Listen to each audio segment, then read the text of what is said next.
कुछ साल पहले अपनी कविता सब याद रखा जाएगा से धूम मचाने वाले कवि आमिर अजीज ने अपनी कविता की चोरी का आरोप लगाया है। यह आरोप लगा है मशहूर पेंटर अनीता दुबे पर।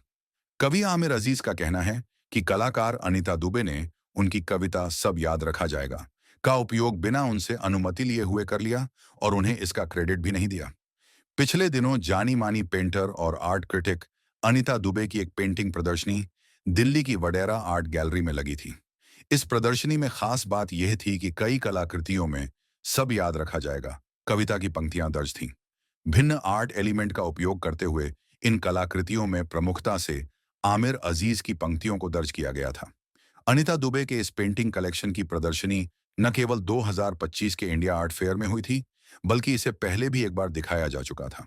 पहले इसे 2023 की एक अन्य प्रदर्शनी ऑफ मिमिक्री माइमेसिस एंड मास्करेड में दिखाया गया था। दोनों ही मौकों पर कविता का उपयोग न तो कवि की अनुमति से किया गया, न ही उन्हें किसी भी प्रकार का क्रेडिट मिला। उन्हें कोई पारिश्रमिक भी नहीं दिया गया। सीधे तौर पर मामला किसी कवि की रचना को बिना उसकी अनुमति के उपयोग में लाने का है, यानी कॉपीराइट उल्लंघन का है। आमिर अजीज ने अपने सार्वजनिक बयान में स्पष्ट किया कि उन्होंने अपनी कविता को हमेशा जन आंदोलनों, प्रदर्शनों और विरोध की आवाज के रूप में साझा किया है। पेंटर अनीता दुबे ने इसका उपयोग एकदम अलग कारणों के लिए किया है।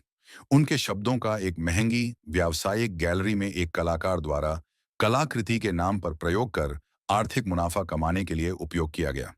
इसके लिए उनकी कोई अनुमति नहीं ली गई, उन्हें कोई क्रेडिट नहीं दिया गया। कवि ने इसे एक तरह की सांस्कृतिक चोरी करार दिया। उन्होंने साफ तौर पर लिखा कि यह मामला सिर्फ कॉपीराइट का नहीं है, बल्कि एक जीवित कवि की चेतना को मिटाने का प्रयास है। उनका यह भी कहना था कि एक ऐसे कलाकार द्वारा जो स्वयं राजनीतिक और सामाजिक विषयों पर काम करता है, इस प्रकार का नैतिक चूक किया जाना और फिर आलोचना के बाद चुप्पी साध लेना निंदनीय है। गौर करने वाली बात यह है कि अनीता दुबे ने पहले भी साहित्य और कला को मिलाकर कृति तैयार की है। उन्होंने काफका, मीर और अन्य साहित्यकारों की पंक्तियों का उपयोग किया है।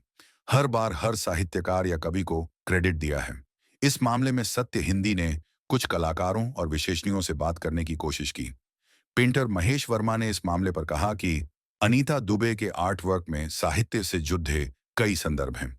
काफका की कहानियों पर तो एक सीरीज ही है। मीर तकी मीर और सर्वांतेज के डॉन क्विजोट उपन्यास के मशहूर चरित्र सैंशो पांजा का भी उन्होंने उपयोग किया है। कलाओं को एक दूसरे से जोड़ा ही जाना चाहिए, लेकिन अमीर अजीज की मशहूर नज्म सब याद रखा जाएगा को अपनी कला में लेते हुए अनीता दुबे ने अमीर का उल्लेख तक नहीं किया।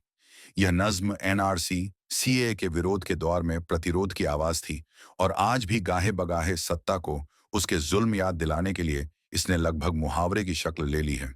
अनीता दुबे ने इसके साथ जो आर्टवर्क लगाए हैं, उनका स्वर प्रतिरोध का ही है, इसलिए किसी भूल की जगह नहीं दिखती। कवि का उल्लेख होना ही चाहिए और अगर संभव हो तो कला की कीमत में से उसका वाजिब हिस्सा भी मिलना चाहिए। कला की चोरी के मामले में भारत में सख्त कानून है। भारत में लागू कॉपीराइट अधिनियम 1957 के अंतर्गत साहित्यिक कृतियों को स्पष्ट संरक्षण प्राप्त है।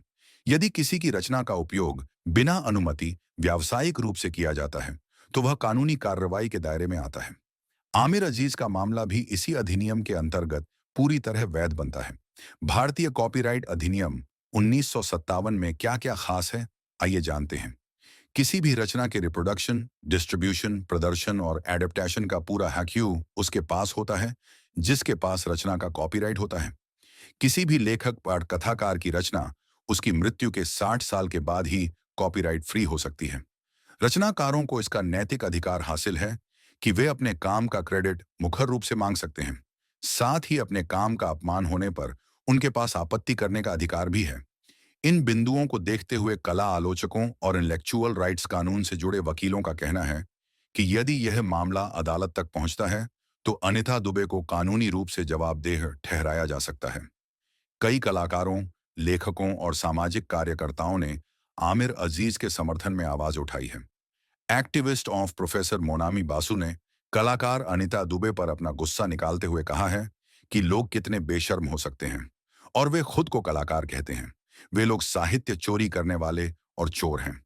सोशल मीडिया पर यह बहस तेज हो गई है कि क्या कला की दुनिया में नैतिक जवाबदेही अब गौण हो गई है और क्या स्थापित कलाकारों के लिए हाशिए की आवाजें महज सामग्री बनकर रह गई हैं? हालांकि अब तक पेंटर अनिता दुबे का जवाब नहीं आया है, पर इस विवाद ने कला, साहित्य में लगातार जारी नैतिकता और कॉपीराइट के संघर्ष को एक बार फिर सतह पर ला दिया है।